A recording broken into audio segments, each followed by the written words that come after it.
Hey guys, welcome back to my channel. So for today's video, we're going to be dyeing my hair once again. I've done a couple videos in the past, or at least one I know for sure, sharing this process. So that's what we're going to do again. And I'm going to use my favorite John Frieda hair dye, which I shared this a couple years ago. And I had debated sharing this process again, but you know, I figured why not. And also I wanted to just because I have never tried this shade before. So I had ordered this on Amazon. I just didn't feel like trying to go to like Target or wherever to find my regular black shade. I think it's called Natural Black. So all Amazon had was blue black.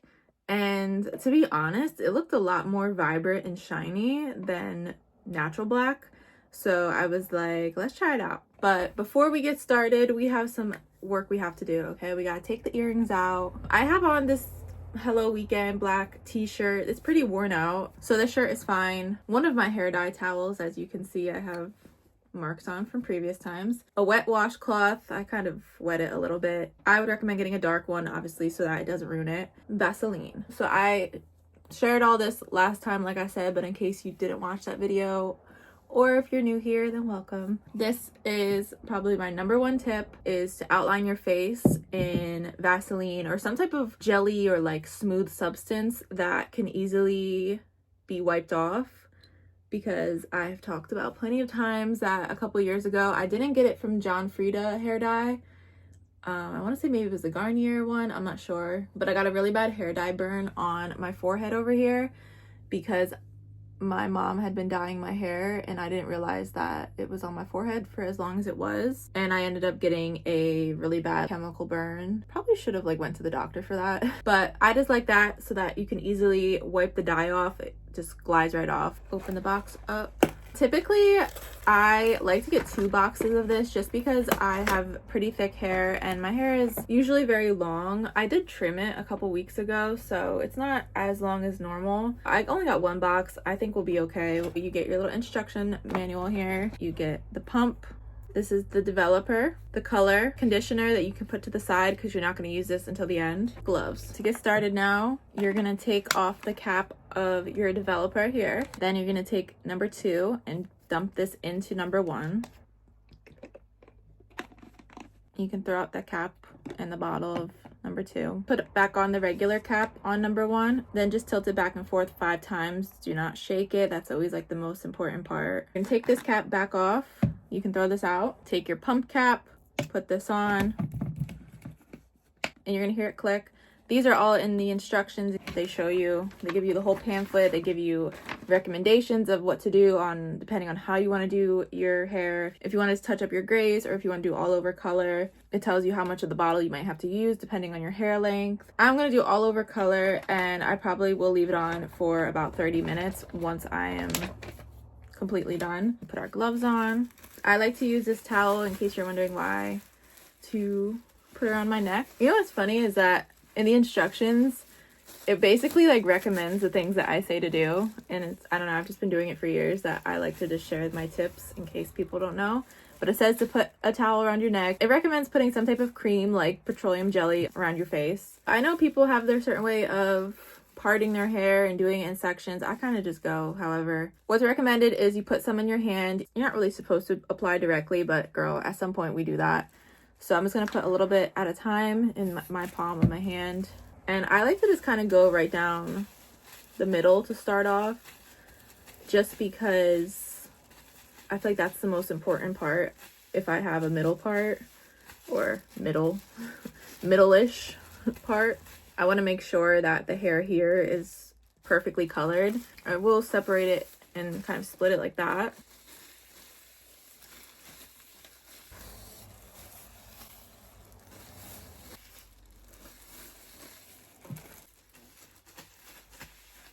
Okay, so that is pretty much the basis so far. I wanted to kind of just get a color sort of developing, but I am going to go back and touch it up more. Like I said, this is just what works for me, so if I'm not doing it correctly, that's okay. It's all gonna come together. I was gonna say, I'm doing pretty good not getting it on me, but I just hit my arm with it.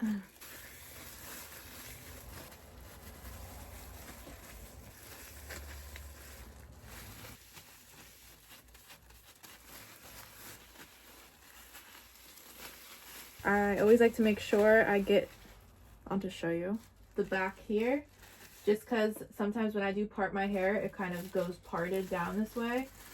So, you know, if you're just coloring it straight on like this, you might not actually get into like the crack or like crease of your head there. So make sure you get there. I have gotten gray hair since I was 19, and a spot where gray hairs like to grow is in this section for some reason. And what you can always do if you have a mirror, you can always just check to see how the back is looking, and okay, looks pretty good. I have like 2 hairstyles on a daily. It's either up in a bun or it's down and parted in the middle. So you always want to make sure if you do have your hair up that you get the back, and I'm gonna even like do this better, but you always want to make sure that you get the back of your neck very well. Always get around your ears well too, these little sideburn pieces.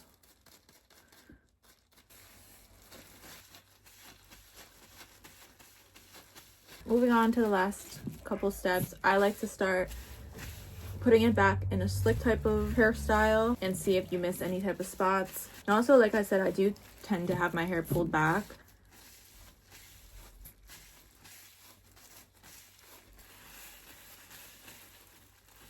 I'm gonna flip my head upside down just so that I can get all around the back of my neck here. So I'll be off camera for this.